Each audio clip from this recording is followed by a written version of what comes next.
Everyone, this is Shilpa Gurua. Welcome to let's learn with Gurua girls. Hopefully आप मस्त होंगे, अपने पढ़ाई में व्यस्त होंगे। तो आज जो हम डिस्कस करेंगे वो है महाजनपद काल। तो कल हमने 7 महाजनपद काल पढ़ लिए थे। तो जो तक्षशिला जो गांधार था हमारा, गांधार महाजनपद जिसकी राजधानी तक्षशिला थी, तो उस पर मैंने निशान नहीं लगाया था, मतलब कि ये तीसरा महाजनपद है। तो वैसे तो 6 हुए, लेकिन 7 महाजनपद मैंने आपको पढ़ा दिए, क्योंकि वो तक्षशिला वाला पर 3 मिनट मैंने नहीं लगाया गांधार जनपद पर। तो आज हम पढ़ेंगे 8वां महाजनपद। तो 7 हमारे हो चुके हैं। 8वां महाजनपद देखो, काशी महाजनपद। ये सबसे पहले है कहाँ? तो ये है वो यूपी में है। कहाँ है? यूपी में। और इसकी जो राजधानी है वो है वाराणसी, जिसको बनारस भी कहते हैं। शायद इसका पहले नाम था वो बनारस था, और अब है वो वाराणसी है। देखो, राजा इसका था ब्रह्मदत्त और अश्वसेन।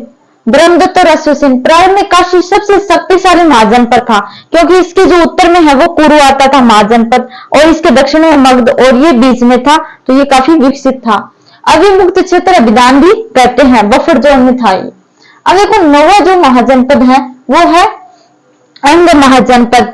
तो अंग को ऐसे याद रखो, अंग महाजनपद है वो जो यूपी का बलिया है, वो क्षेत्र है, वो इसके अंतर्गत आता था, और इसके अंग प्रदेश भी कहते थे। यूपी का जो बलिया है इसको अंग प्रदेश भी कहते थे। अब देखो, इसका जो उल्लेख है वो अथर्ववेद में होता है। अथर्ववेद में उल्लेख है इसका। राजधानी वो चंपा है। तो अंग चंपा, इसके ऊपर ये अंग की मात्रा है, यहाँ पर भी अंग वाली मात्रा है, बिंदी है।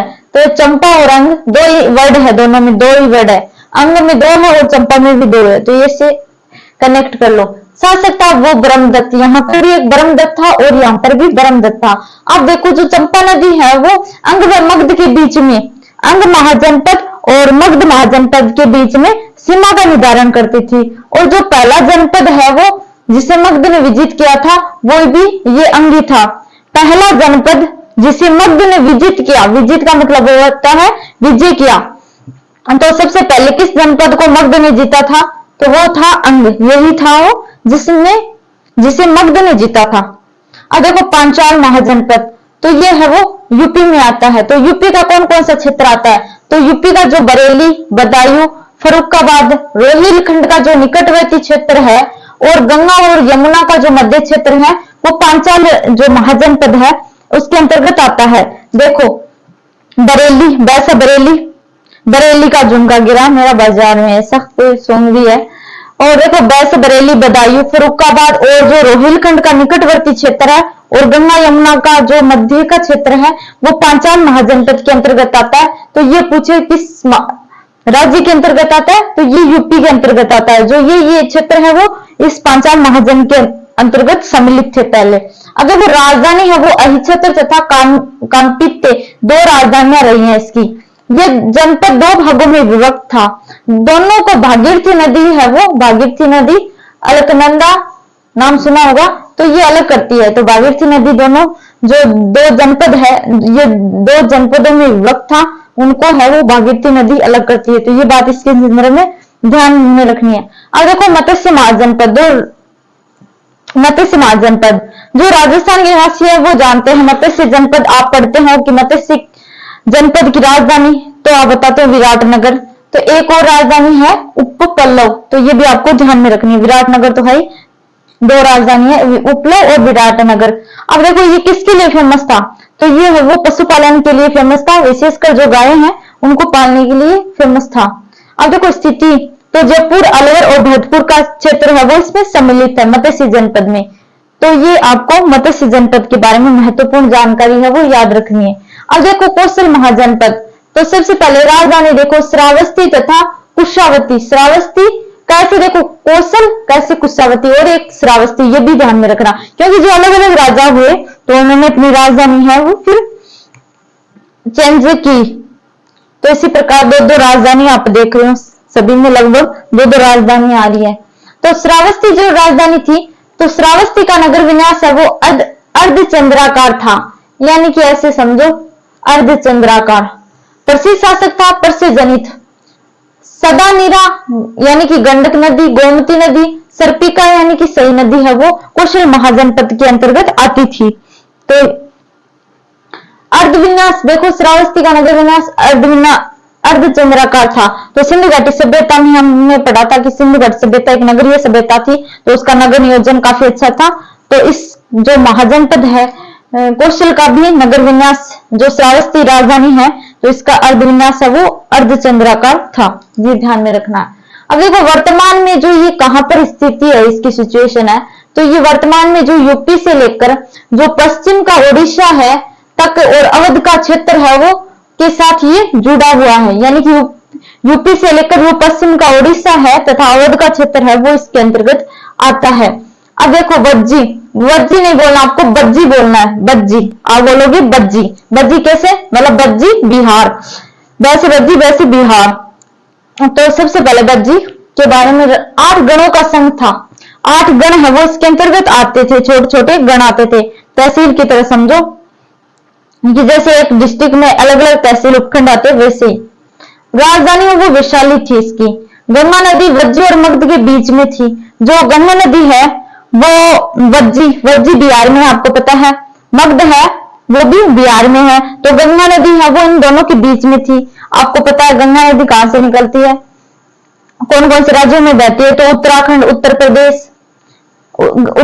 उत्तर प्रदेश, बिहार, झारखंड और पश्चिम बंगाल, 6 राज्यों से बहती है। तो ये है वो जो गंगा नदी है वो बज्जी यानी कि बिहार, ये भी बिहार का है, और मगध भी महाजनपद वो बिहार में ही है। तो दोनों जो बिहार वाले जो महाजनपद हैं इनके बीच में थी।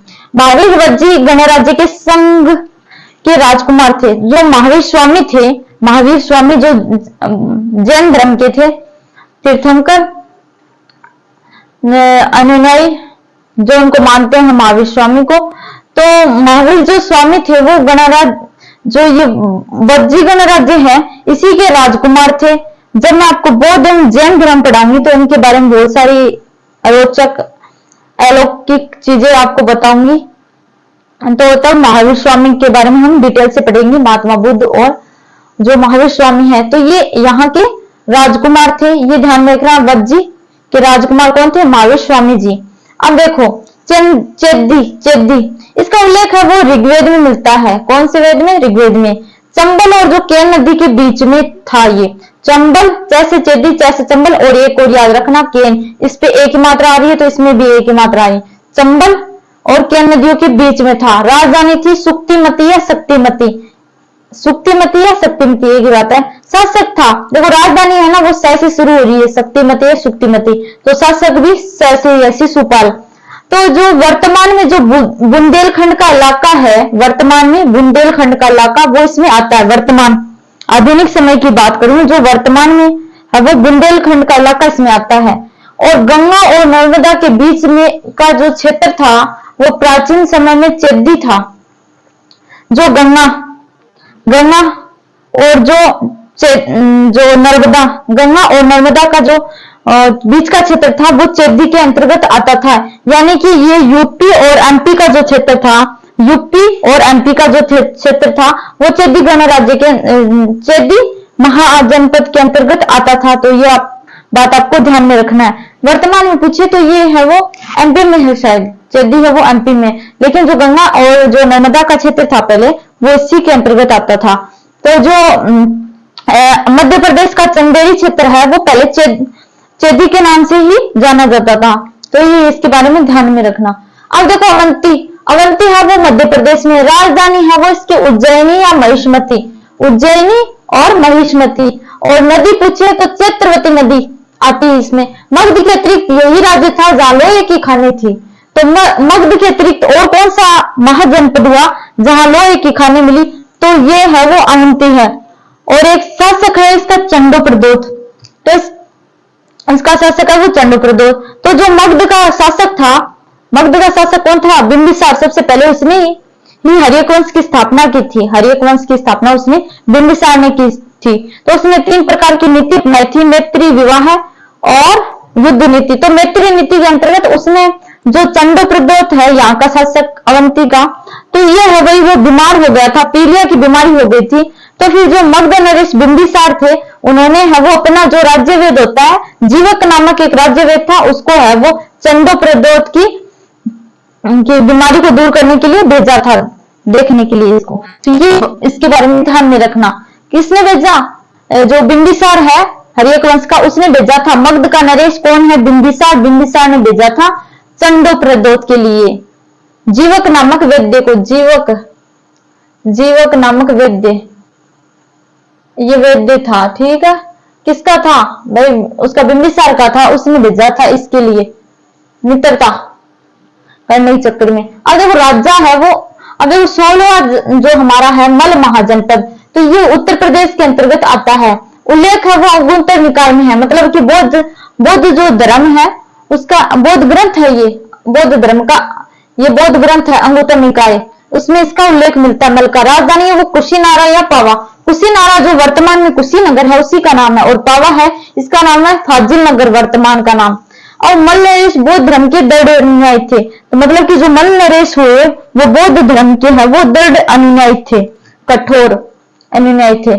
महावीर स्वामी और जो महात्मा बुद्ध हुए उन दोनों का जो महापरिनिर्वाण है वो मल्ल में हुआ। किसका? महावीर स्वामी और महात्मा बुद्ध, यानी कि जैन और बौद्ध धर्म का केंद्र रहा है, बौद्ध धर्म का विशेषकर ये केंद्र रहा है। वर्तमान देखो देवरिया जो यूपी है, देवरिया यूपी वो क्षेत्र है वो मल महाजनपद के अंतर्गत आता है। वर्तमान की बात करो तो देवरिया यूपी आता है। कुशीनगर का कुशीनारा का नाम है वो वर्तमान में कुशीनगर है, और पावा का वर्तमान नाम है वो फाजिल नगर है जो इसकी राजधानी है। तो मैंने 16 महाजनपद आपको कंप्लीट करा दिए। तो आई होप आज का सेशन आपको पसंद आया होगा। मैंने पूरा भरसक प्रयास किया आपको समझाने का।